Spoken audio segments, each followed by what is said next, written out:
আলহামদুলিল্লাহি রাব্বিল আলামিন ওয়াসসালাতু ওয়াসসালামু আলা সাইয়্যিদিল মুরসালিন আম্মা বা'দ ফাআউযু বিল্লাহি মিনাশ শাইতানির রাজীম বিসমিল্লাহির রহমানির রহিম আসসালাতু ওয়াসসালামু আলাইকা ইয়া রাসূলুল্লাহ ওয়া আলা আলিকা ওয়া আসহাবিকা ইয়া হাবিবাল্লাহ আসসালাতু ওয়াসসালামু আলাইকা ইয়া নবিয়াল্লাহ ওয়া আলা আলিকা ওয়া আসহাবিকা ইয়া নূরাল্লাহ। মাদানী চ্যানেলের দর্শক শ্রোতা, আপনাদের সকলকে মাদানী চ্যানেল বাংলার ধারাবাহিক অনুষ্ঠান পূর্ণ ঈমানের অধিকারী অনুষ্ঠানে সুস্বাগতম। আলহামদুলিল্লাহি আযজা ওয়া জাল। এই অনুষ্ঠানের প্রতিটি পর্বের মধ্যে একটি নির্ধারিত বিষয়ে আলোচনা হয়েছে।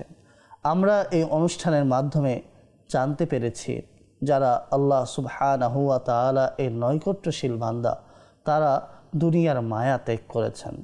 তারা আল্লাহ তাআলা এবং তার রাসূলের সন্তুষ্টি লাভের জন্য অসংখ্য অগণিত বাহ্যিক নিয়ামতকে ত্যাগ করেছেন। তারা আল্লাহ সুবহানাহু ওয়া তাআলা এর সন্তুষ্টি প্রতিটি ক্ষেত্রে অন্বেষণ করেছেন। যারা পূর্ণ ঈমানের অধিকারী, তাদের মাঝে কি কি গুণ রয়েছে সেগুলো সম্পর্কে আমরা জানতে পেরেছি। পূর্ণ ঈমানের অধিকারী ব্যক্তিরা নিজের জীবনযাপন কিভাবে করেছেন তাও আমরা এই অনুষ্ঠানের মাধ্যমে জানতে পেরেছি। এবং পূর্ণ ঈমানের অধিকারীরা মানব কল্যাণ কাজে সর্বদা অগ্রসর থাকতেন, বেশি ভূমিকা রাখতেন। আল্লাহ সুবহানাহু ওয়া তাআলা আমাদেরকেও পূর্ণ ঈমানের অধিকারী হওয়ার তৌফিক দান করুন। আজকেও আমরা একটি নির্দিষ্ট বিষয়ে আলোচনা শ্রবণ করব। আজকের আলোচনার বিষয় হলো জুমআর ফজিলত।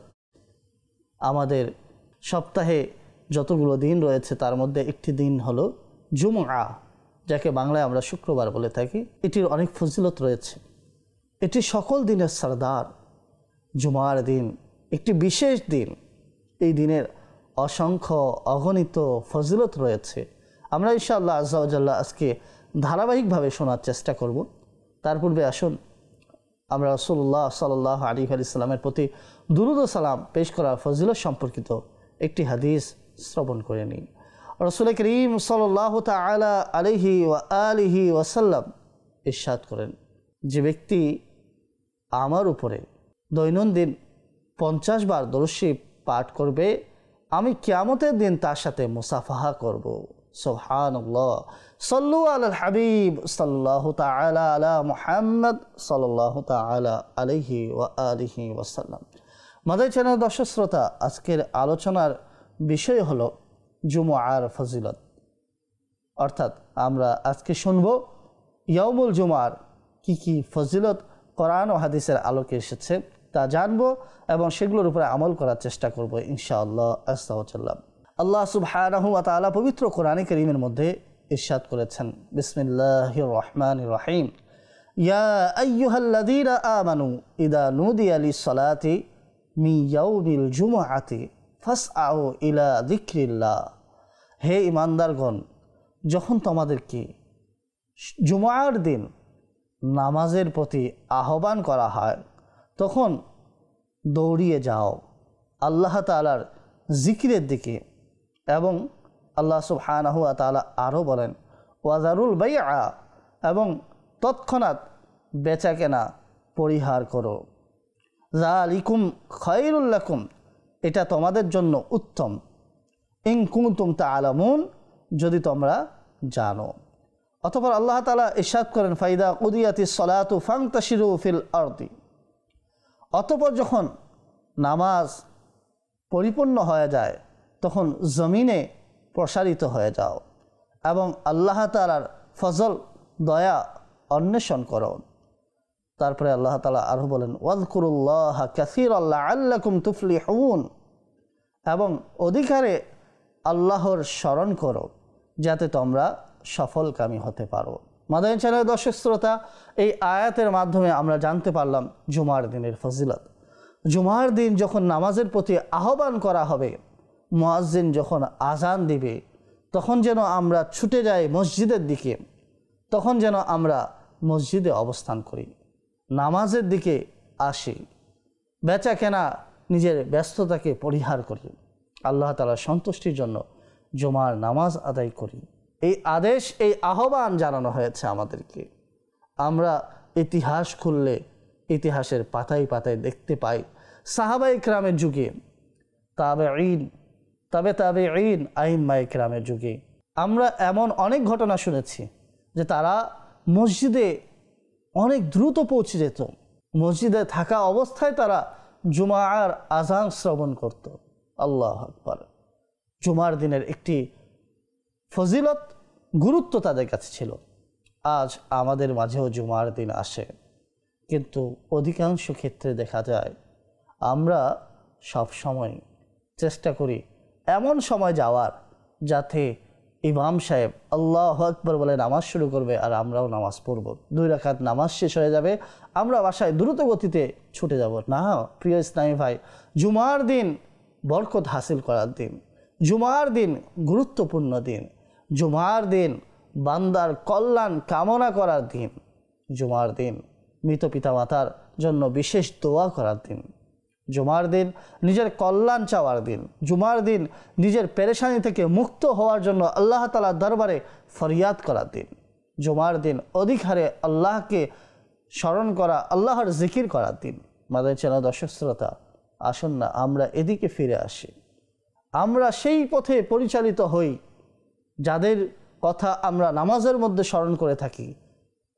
ইহদিনাস সিরাতাল মুস্তাকিম সিরাতাল্লাযীনা আন'আমতা আলাইহিম।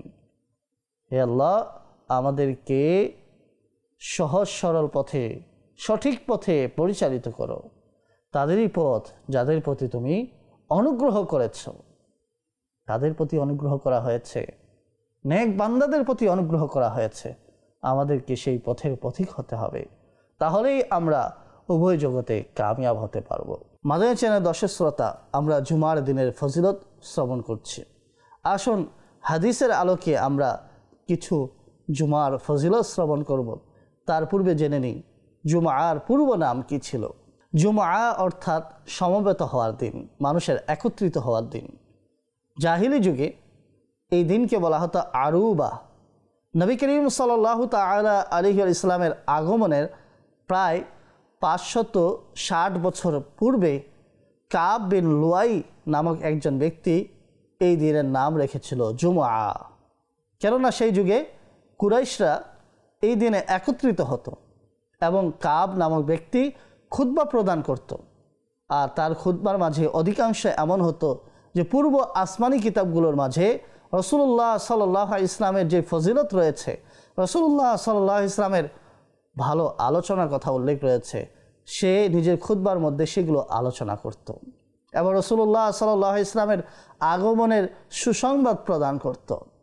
বিশেষ করে সে বলতো যে তিনি একজন মহান ব্যক্তি হবেন, তার মাঝে অসংখ্য অগণিত ভালো গুণ থাকবে, এবং এটাও বলতেন যে উনি বনু ইসমাইলের কুরাইশ গোত্রে জন্মগ্রহণ করবেন এবং লোকেদেরকে নসিহত করতেন, তোমাদের বংশ, তোমাদের সন্তানদেরকে ওসিয়ত করবে তাদের মধ্য হতে যারা এই রসুলের আগমনের দিন পাবে, এই রসুলের যুগ পাবে, তারা যেন এই রসুলের উপরে ঈমান আনে।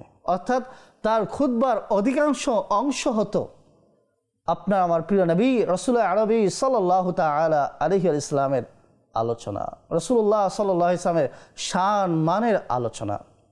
তো তিনি এই দিনের নাম রেখেছিলেন জুমার দিন।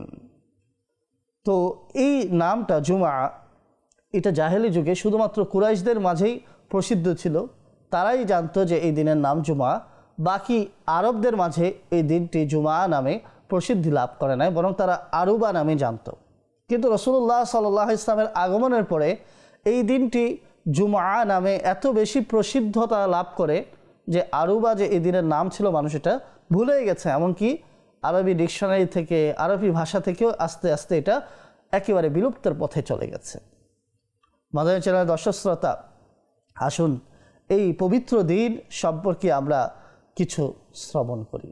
হযরতে আবু হুরায়রা রাদিয়াল্লাহু তাআলা আনহু থেকে বর্ণিত রয়েছে, নবী করিম সাল্লাল্লাহু তাআলা আলাইহি ইসলাম ইরশাদ করেছেন, খায়রু ইয়াউমিন তালাআত আলাইহি শামসু ইয়াউমুল জুমআতি।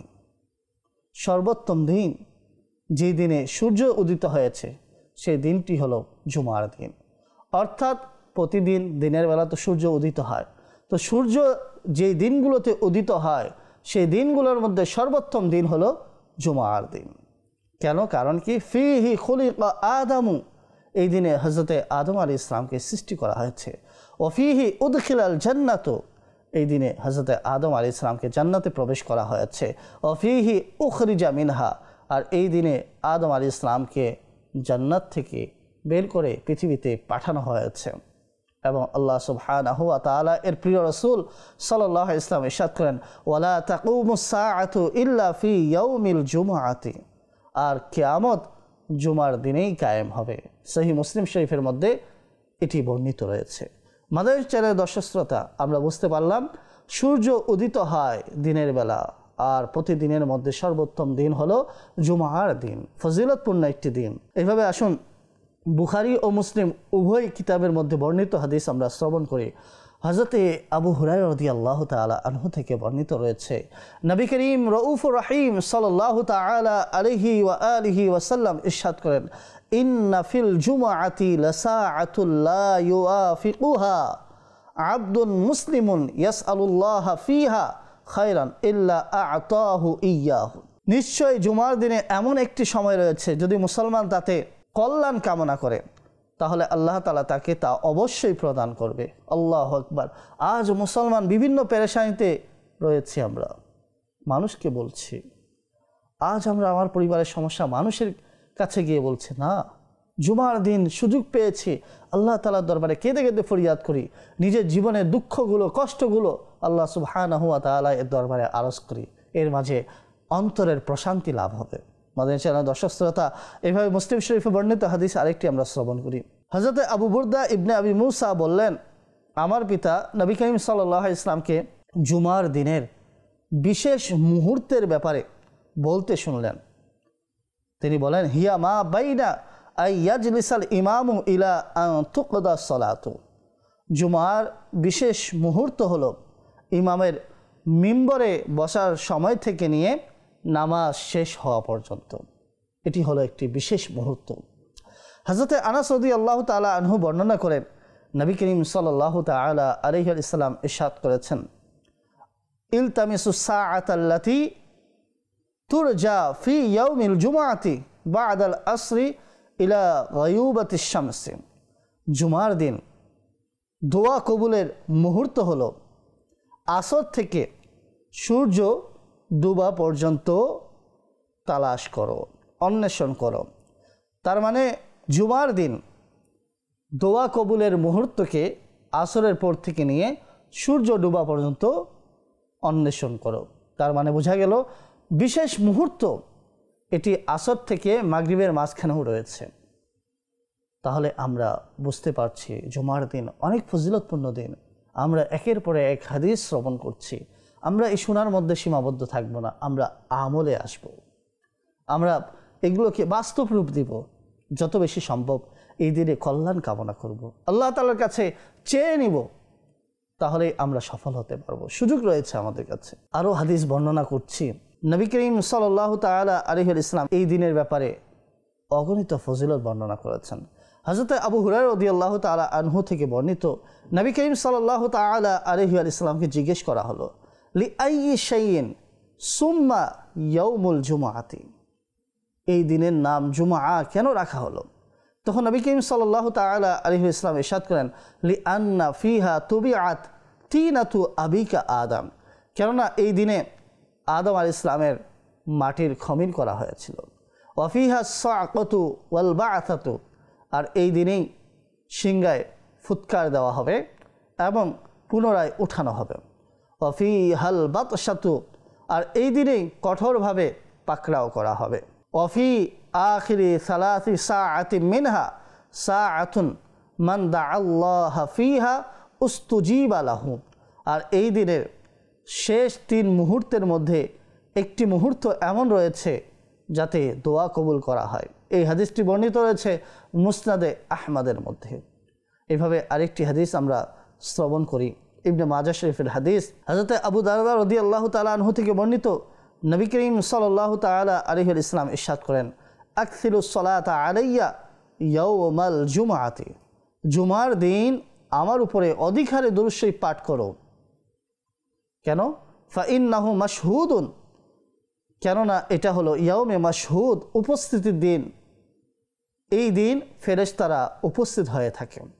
ওয়া ইন্না আহাদান লাম ইউসাল্লি আলাইয়া ইল্লা উরিদতু আলাইয়া সালাতুহু হাত্তা ইয়াফরুগা মিনহা, এবং নিশ্চয়ই যে ব্যক্তি আমার উপরে দরুদ শরীফ পাঠ করে তা দরুদ আমার সামনে উপস্থাপন করা হয়, এমনকি সে সেটা থেকে অবসর হয়ে যায়। এই সময়, এই মুহূর্তে বর্ণনাকারী নবী করিম সাল্লাল্লাহু আলাইহি ওয়াসাল্লামকে জিজ্ঞেস করলেন, ওয়া বা'দাল মাউত, ইন্তেকালের পরেও, অর্থাৎ ইয়া রাসূলুল্লাহ সাল্লাল্লাহু আলাইহি ওয়াসাল্লাম, আপনি যখন পর্দা করবেন তখনও যদি কেউ দরুদ শরীফ পাঠ করে, তখনও কি আপনার সামনে উপস্থাপন করা হবে, আপনার কাছে পৌঁছানো হবে? ক্বালা ইন্নাল্লাহা হাররামা আলাল আরদি আন তাকুলা আজসাদাল আমবিয়া, তখন নবী করিম সাল্লাল্লাহু তাআলা আলাইহি ওয়াসাল্লাম বলেন, নিশ্চয়ই আল্লাহ তাআলা জমিনের উপরে হারাম করে দিয়েছেন যে আল্লাহ তাআলা নবীদের শরীরকে ভক্ষণ করা। অর্থাৎ জমিন আল্লাহর নবীদের শরীরকে ভক্ষণ করে না, কেননা আল্লাহর নবীগণ ইন্তেকালের পরে, পর্দার পরেও তারা জীবিত থাকেন। ফানাবিয়ুল্লাহি হাইয়ুন ইউরযাকু, সুতরাং আল্লাহ তাআলার নবীগণ জীবিত, তাদেরকে রিজিক প্রদান করা হয়। এই হাদিসটি ইবনে মাজাহ শরীফের মধ্যে বর্ণিত রয়েছে। তাহলে জুমার দিন দরুদ শরীফ পাঠ করলে তা রাসূলুল্লাহ সাল্লাল্লাহু আলাইহি ওয়াসাল্লামের কাছে পৌঁছে থাকে। অনেকের হয়তোবা এই চিন্তা আসতে পারে, এটা হয়তোবা সেই সময়ের জন্য ছিল যখন রাসূলুল্লাহ সাল্লাল্লাহু আলাইহি ওয়াসাল্লাম বাহ্যিকভাবে বাহায়াত ছিলেন, জীবিত ছিলেন, হয়তোবা সেই সময়ের জন্য এটা সীমাবদ্ধ না। সাহাবী জিজ্ঞেস করলেন, ইয়া রাসূলুল্লাহ, আপনার পর্দা করার পরেও? রাসূলুল্লাহ সাল্লাল্লাহু আলাইহি ওয়াসাল্লামের সুস্পষ্ট বাণীর ভাবার্থ হলো, জি, পর্দা করার পরেও পৌঁছে থাকবে, এবং আল্লাহর নবীগণ জীবিত থাকেন, তাদেরকে রিজিক প্রদান করা হয়। অর্থাৎ আল্লাহর নবীগণ ইন্তেকালের পরেও তারা জীবিত থাকে। এই হাদিস সুস্পষ্টভাবে এই বিষয়টিকে উপস্থাপন করেছেন। হযরতে আউস ইবনে আউস রাদিয়াল্লাহু তাআলা আনহু বলেন, নবী করিম সাল্লাল্লাহু আলাইহি ওয়াসাল্লাম বলেন, ইন্না মান আফদাল, হযরতে আউস বিন আউস রাদিয়াল্লাহু তাআলা আনহু বলেন, নবী করিম সাল্লাল্লাহু তাআলা আলাইহি ওয়াসাল্লাম ইরশাদ করেছেন যে তোমাদের দিন সমূহের মধ্যে সর্বোত্তম দিন হলো জুমার দিন। কেন? ফিহি খুলিকা আদমু ওয়া ফিহি কুবিদা, এই দিনেই আদম আলাইহিস সালামকে সৃষ্টি করা হয়েছে এবং এই দিনেই তার ইন্তেকাল হয়েছে। ওয়া ফিহি নাফখাতু ওয়া ফিহি সাআকাতু, আর এই দিনে সিংহায় ফুৎকার দেওয়া হবে, আর এটাই ধ্বংসের দিন হবে। ফাআকসিরু আলাইয়া, তো সুতরাং এই দিনে আমার উপরে অধিকারে দরুদ শরীফ পাঠ করো। কেন? ফাইন্না সলাতাকুম মারুদাতুন আলাইয়া, কেননা তোমাদের দরুদ শরীফ আমার নিকট উপস্থাপন করা হয়। সাহাবায়ে কেরাম আরজ করলেন, ইয়া রাসূলুল্লাহ ওয়া কাইফা তু'রাদু সালাতুনা, ইয়া রাসূলুল্লাহ, সাহাবায়ে কেরাম আরজ করলেন, ইয়া রাসূলুল্লাহ সাল্লাল্লাহু আলাইহি ওয়াসাল্লাম, কাইফা তু'রাদু সালাতুনা, ইয়া রাসূলুল্লাহ, আপনার উপরে দরুদ কিভাবে পেশ করা হবে, কিভাবে আপনার সামনে দরুদ উপস্থাপন করা হবে? যখন আপনার হাড্ডিগুলো গলে যাবে, যখন আপনার হাড়গুলো গলে যাবে? ক্বালা, তখন আল্লাহ তাআলা রাসূল বললেন, ইন্নাল্লাহা হাররামা আলাল আরদি আজসাদাল আমবিয়া, রাসূলুল্লাহ বললেন, নিশ্চয়ই আল্লাহ তাআলা জমিনের উপরে নবীদের শরীর ভক্ষণ করাকে হারাম করে দিয়েছেন। এই হাদিস শরীফ আবু দাউদ শরীফে বর্ণিত রয়েছে, নাসাই শরীফের মধ্যে বর্ণিত রয়েছে, ইবনে মাজাহ শরীফের মধ্যে বর্ণিত রয়েছে। তাহলে সুস্পষ্টভাবে আমরা বুঝতে পারলাম এই দিন দরুদ শরীফ প্রেরণের দিন, এবং পাশাপাশি এই আকীদাও আমরা জানতে পারলাম আল্লাহর নবীগণ ইন্তেকালের পরেও জীবিত থাকেন, এবং আমরা যে রাসূলুল্লাহ সাল্লাল্লাহু আলাইহি ওয়াসাল্লামের প্রতি দুরূদ ও সালাম পেশ করে থাকি তা রাসূলুল্লাহ সাল্লাল্লাহু আলাইহি ওয়াসাল্লামের দরবারে উপস্থাপন করা হয়ে থাকে। আল্লাহু আকবার। এমন নেয়ামতপূর্ণ দিন আমাদের হাত থেকে যেন হাত ছাড়া না হয়, সেদিকে খেয়াল রাখতে হবে, সেদিকে মনোযোগ দিতে হবে, তাহলেই আমরা সফল কাম হতে পারবো, এই দিনের গুরুত্ব বুঝতে পারব। মাদানী চ্যানেলের দর্শক শ্রোতা, এইভাবে আরও হাদিস শরীফ বর্ণিত রয়েছে। নবী করিম সাল্লাল্লাহু তাআলা আলাইহি ওয়াসাল্লাম ইরশাদ করেন, ইন্না ইয়াউমাল জুমআতি সাইয়্যিদুল আইয়াম ওয়া আ'যামুহা ইনদাল্লাহ, নিশ্চয়ই জুমার দিন সকল দিনের সরদার আর আল্লাহ তাআলার নিকট সম্মানিত। ওহুয়া আযমু ইনদাল্লাহ মিন ইয়াউমিল আদহা ওয়া ইয়াউমিল ফিতর, এবং জুমার দিন আল্লাহ তাআলার নিকট ঈদুল আদহা ঈদুল ফিতরের থেকেও সম্মানিত। ফিহি খামসু খিলালিন, এর মধ্যে 5টি বিশেষ বিষয় রয়েছে। কি কি? আল্লাহ তাআলা এই দিনে আদম আলাইহিস সালামকে সৃষ্টি করেছেন, এই দিনে আল্লাহ তাআলা আদম আলাইহিস সালামকে জমিনে প্রেরণ করেছেন, এই দিনে আল্লাহ তাআলা আদম আলাইহিস সালামকে ইন্তেকাল, এবং এই দিনে আল্লাহ তাআলা আদম আলাইহিস সালামকে ওফাত দিয়েছেন। এবং বলা হয় যে এই দিনে এমন একটি মুহূর্ত রয়েছে যাতে বান্দা যতক্ষণ না সে কোনো হারাম জিনিসের জন্য প্রার্থনা করে, অর্থাৎ বান্দা যদি হারাম কাজের প্রার্থনা না করে, যে কোনো জায়েজ কাজের প্রার্থনা করে, জায়েজ আশার প্রার্থনা করে, তাহলে তার দোয়া কবুল করা হয়, তাকে প্রদান করা হয়ে থাকে। ওয়াফিহি তাকুমুস সাআতু, আর এই দিনেই কিয়ামত কায়েম হবে। মাদানী চ্যানেলের দর্শক শ্রোতা, আমরা শুনছিলাম জুমার দিনের ফজিলত। আমাদের কাছে জুমার দিন আসে, কিন্তু আফসোসের বিষয়, ছুটির দিন ভেবে খেলাধুলায়, গুনাহের আড্ডায় বসে, গুনাহের মাধ্যমে আমরা এই দিনকে অতিবাহিত করি। অথচ এই দিন সম্মানিত দিন, এই দিনের কামনা হলো আমরা যেন এই দিনে কল্যাণময় কাজগুলো করি, এমন কাজ করি যাতে আল্লাহ তাআলা এবং তার রাসূল সন্তুষ্ট হয়। এটা হলো আমাদের আবেদনের দিন, এটা হলো আমাদের আল্লাহ তাআলার কাছে নিজের পেরেশানিগুলো বিশেষভাবে উপস্থাপন করার দিন, সুপারিশের দিন, গুরুত্বপূর্ণ দিন। সুতরাং এই দিনকে গুরুত্ব দিতে হবে, এই দিনে আমল বেশি পরিমাণে করতে হবে। ছুটির দিন বলে খেলাধুলায় অবহেলায় কাটানো যাবে না। আরেকটি হাদিস আপনাদের সামনে উপস্থাপন করছি, ইবনে মাজাহ শরীফের মধ্যে বর্ণিত রয়েছে যে জুমার দিন কেমন দিন। এই দিনে নৈকট্যশীল ফেরেশতা, আসমান, জমিন, বাতাস, পাহাড়, সমুদ্র, এই সব কিছু জুমার দিনে প্রকম্পিত হয়, ভয় পায়। কেন? কেননা এই দিন একটি মর্যাদাপূর্ণ দিন, এই দিনে কিয়ামত কায়েম হবে। হযরত আবু হুরায়রা রাদিয়াল্লাহু তাআলা আনহু থেকে বর্ণিত একটি লম্বা হাদিস রয়েছে যে নবী করিম সাল্লাল্লাহু তাআলা আলাইহি ওয়াসাল্লাম ইরশাদ করেন, ওয়ামা দাব্বাতিন ইল্লা ওয়াহিয়া মুসিখাতুন ইয়াউমাল জুমআতি মিন হিনা তুসবিহু হাত্তা তাতলুআ আশ-শামসু শাফাকান মিনাস সাআতি ইল্লাল জিন্নু ওয়াল ইনস। এই হাদিসের ভাবার্থ হলো, এমন কোনো প্রাণী নেই যারা জুমার দিন কিয়ামত কায়েম হওয়ার ভয়ে প্রকম্পিত হয় না। কতক্ষণ? সকাল থেকে নিয়ে সূর্যাস্ত পর্যন্ত, শুধুমাত্র মানুষ আর জিন ব্যতীত। তার মানে বোঝা গেল মানুষ জাতি এবং জিন জাতি ব্যতীত সকল প্রাণী জুমার দিন কিয়ামত কায়েম হওয়ার ব্যাপারে ভয় পায়, প্রকম্পিত হয়। এই দিন যেভাবে গুরুত্বপূর্ণ দিন, মর্যাদাবান দিন, এই দিনে কিয়ামত কায়েম হওয়ারও কথা এসেছে। সুতরাং এই দিন আমাদের আমল বেশি করতে হবে, এই দিনের মর্যাদা রক্ষা করতে হবে এবং কিয়ামতের ভয়ে প্রকম্পিত হতে হবে। মাদানী চ্যানেলের দর্শক শ্রোতা, আমরা শুনছি জুমার দিনের ফজিলত। তিরমিজি শরীফের মধ্যে বর্ণিত হাদিস রয়েছে, হযরত আব্দুল্লাহ ইবনে উমর রাদিয়াল্লাহু তাআলা আনহুমা বর্ণনা করেন, নবী করিম সাল্লাল্লাহু তাআলা আলাইহি ওয়াসাল্লাম ইরশাদ করেছেন, মা মিন মুসলিমিন ইয়ামুতু ইয়াউমাল জুমআতি আও লাইলাতাল জুমআতি ইল্লা ওয়াকাহুল্লাহু ফিতনাতাল কবরে। যে মুসলমান জুমার দিন অথবা জুমার রাতে ইন্তেকাল করে, আল্লাহ তাআলা তাকে কবরের ফিতনা থেকে সুরক্ষিত করেন। সুবহানাল্লাহ। সাল্লু আলাল হাবিব সাল্লাল্লাহু তাআলা আলা মুহাম্মদ সাল্লাল্লাহু তাআলা আলাইহি ওয়াসাল্লাম। মাদানী চ্যানেল দর্শক শ্রোতা, আমরা যা কিছু শ্রবণ করেছি, আল্লাহ সুবহানাহু ওয়া তাআলা আমাদেরকে এগুলোর উপরে আমল করা, অন্যের নিকট পৌঁছে দেওয়ার তৌফিক দান করুন। আমিন বিজাহিন নবিল আমিন। ওয়া আখিরু দাওয়ানা আলহামদুলিল্লাহি রাব্বিল আলামিন।